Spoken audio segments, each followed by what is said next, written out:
Sunday morning, April 29th, 1945. No gunfire. No explosions. Just silence. The kind of silence that makes your skin crawl. The American soldiers moving through southern Germany that morning believed the war was almost over. Hitler was finished. Berlin was falling.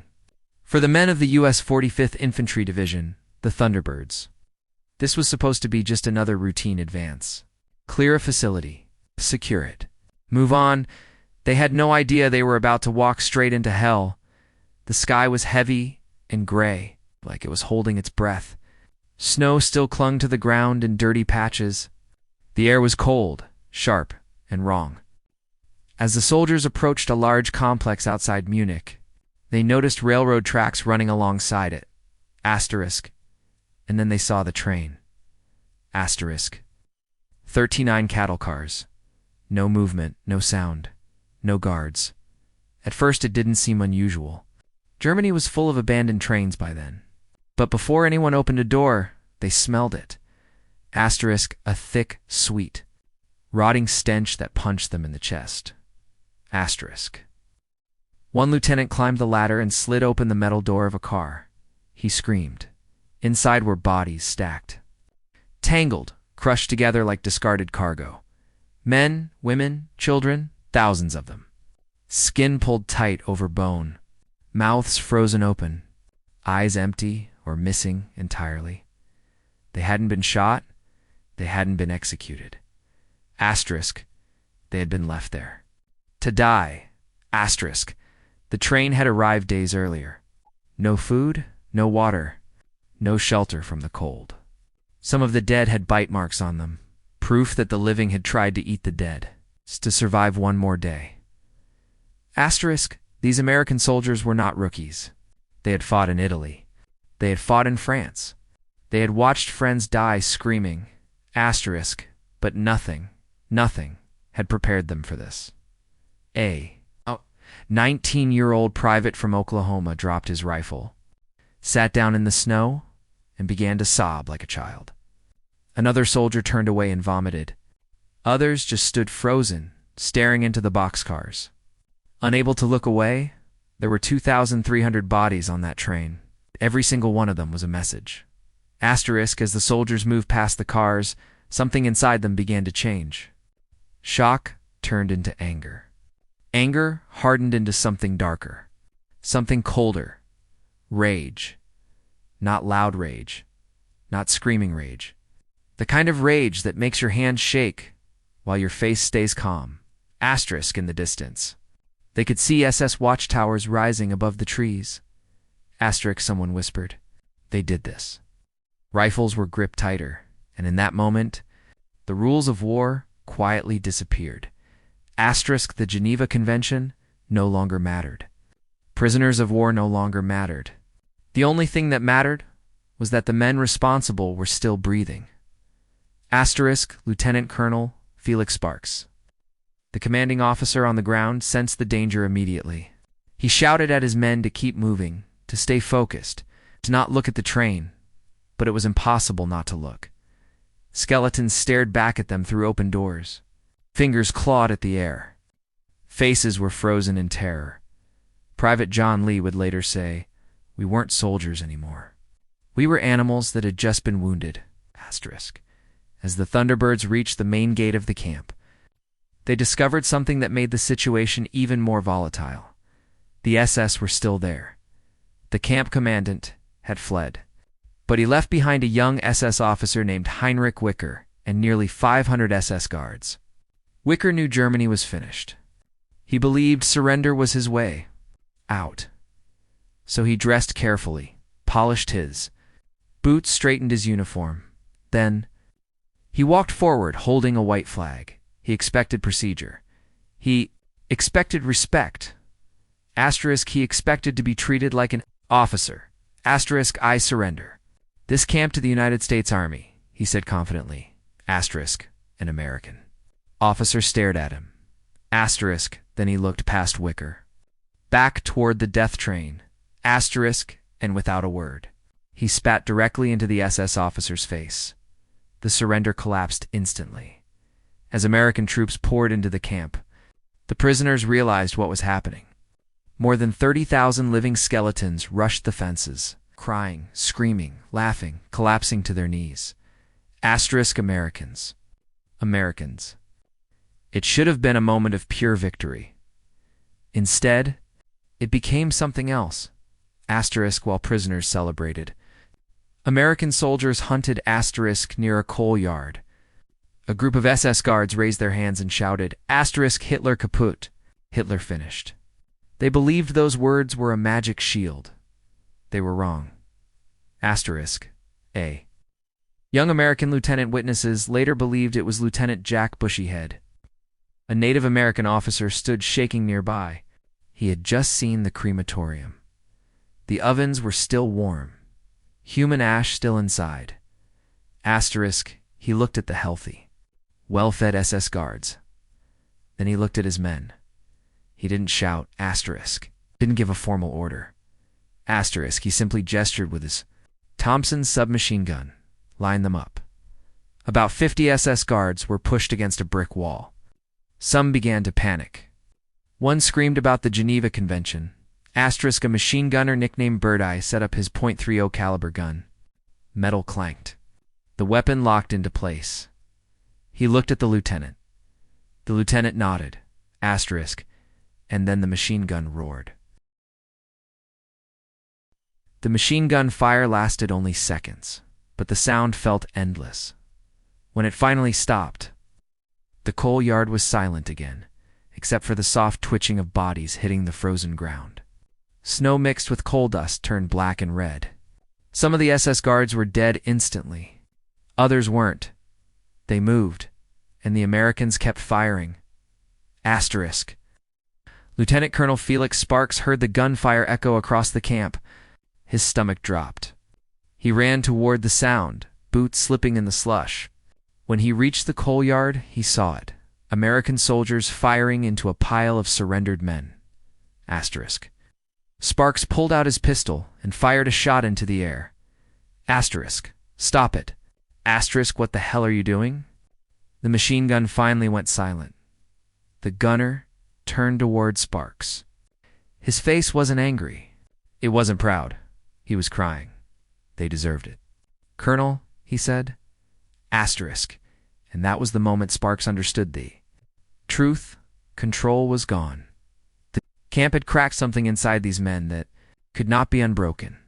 And the coal yard massacre was only the beginning. Across Dachau. Similar scenes were unfolding. At one watchtower. SS guards began climbing down the ladder, hands raised high.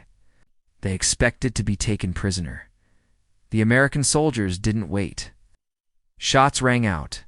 The SS men fell backward into the icy moat below. Their bodies splashed into the water, sinking or floating face down. The Americans walked to the edge and emptied their magazines into the moat, just to be sure. *1, GI would later write in a letter home. It wasn't combat, it was an execution. And after what I saw, I felt nothing. The transformation was complete. These were no longer soldiers following orders. These were witnesses to industrial murder, responding the only way their shattered minds could process it. But the Americans weren't the only ones taking revenge. The prisoners had survived years of starvation, beatings, and humiliation. Many had watched their families die. Many had buried friends with their bare hands. Now the guards were no longer untouchable. Somehow, prisoners broke out of the barracks. They could barely walk, but adrenaline carried them forward. They found an SS guard hiding in a watchtower. They dragged him down. They had no guns. Only sticks. Shovels. Fists. American soldiers stood nearby. Smoking cigarettes?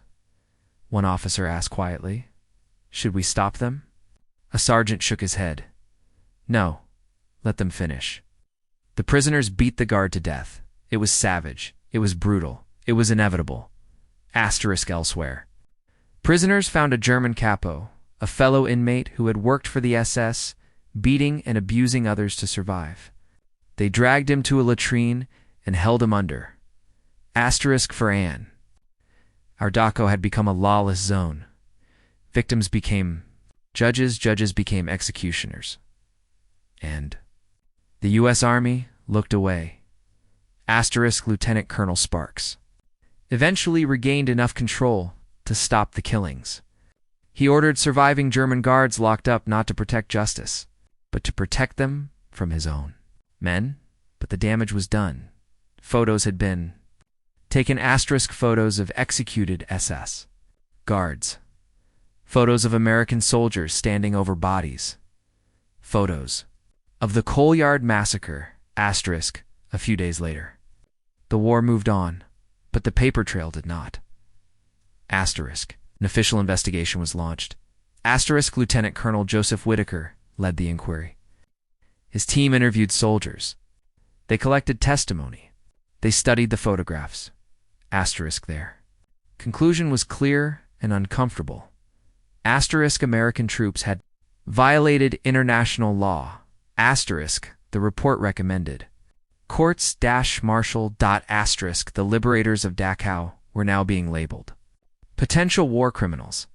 The file was titled Investigation of Alleged Mistreatment of German Guards at Dachau.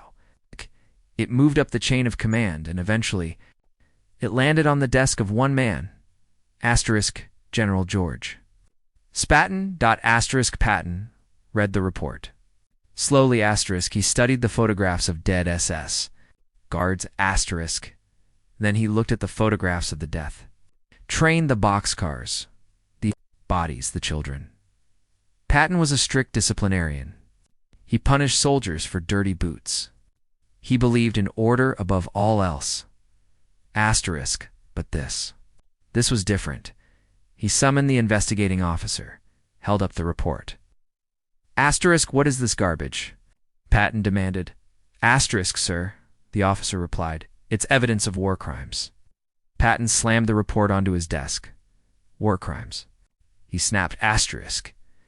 You walk into a place like that, see thousands of murdered civilians, and you expect my boys to follow the rule book? He leaned back, eyes cold. These men were overwrought. Nervous trigger fingers. It happens in war. Then Patton made his decision. One that would define the legacy of Dachau forever. Patton never signed the court-martial papers. According to some accounts, he burned the report himself. According to others, he ordered it buried in the deepest classified archive. Sealed and forgotten. Either way. The result was the same. No trials, no punishments, no public acknowledgement. The SS got what they deserved. Patton reportedly said, dismissed. When the issue reached Supreme Commander Dwight D. Eisenhower, he agreed. Eisenhower had personally toured the camps. He had seen the piles of bodies. He understood what prosecuting American soldiers would mean. Trying heroes for killing Nazi monsters would destroy morale and fracture the story of liberation. So the order came down. Quietly quash the investigation, drop the charges. Lieutenant Jack Bushyhead went home to Oklahoma. He never spoke publicly about Dachau. He lived a quiet life and died in 1977. Carrying a memory he never shared, the Dachau reprisals faded into whispers, but history never forgets completely. Decades later, the story resurfaced. Neo-Nazis tried to weaponize it. C. They said, the Americans committed war crimes too. But historians see something different. This wasn't a planned atrocity. It wasn't policy. It wasn't genocide. It was a psychological collapse. A human mind pushed past its breaking point. War-trained soldiers. To kill enemies, not to process industrial murder. Dachau wasn't a battlefield. It was a slaughterhouse. When soldiers saw children starve to death. When they smelled thousands of corpses trapped in metal boxes. Professionalism shattered. They didn't become monsters. They reacted to monsters. Today, Dachau is a memorial. It honors the 30,000 victims who suffered and died there. Visitors walk past the crematorium, the barracks, the gates that read Arbeit matched Frei. Asterisk, but there is no memorial for the SS. Guards executed against the wall. Asterisk, their bodies were buried in unmarked graves. Asterisk, history judged them. They were not victims. Were architects of hell. Asterisk, and on April 29, 1945, they met the consequences. Asterisk, as for the American soldiers, many never spoke about the shootings, but they never forgot the death train. One veteran said years later, "I know killing prisoners is wrong, asterisk, but that day, at that place, asterisk, it felt like the only right thing to do." And that is the hardest question in war. When law collapses in the face of absolute evil, asterisk, is mercy still required? Asterisk, if you had opened those boxcars, asterisk, if you had smelled death in the air, asterisk, if you had seen children stacked like cargo, asterisk, would you have pulled the trigger? Be honest. That question has haunted history ever since.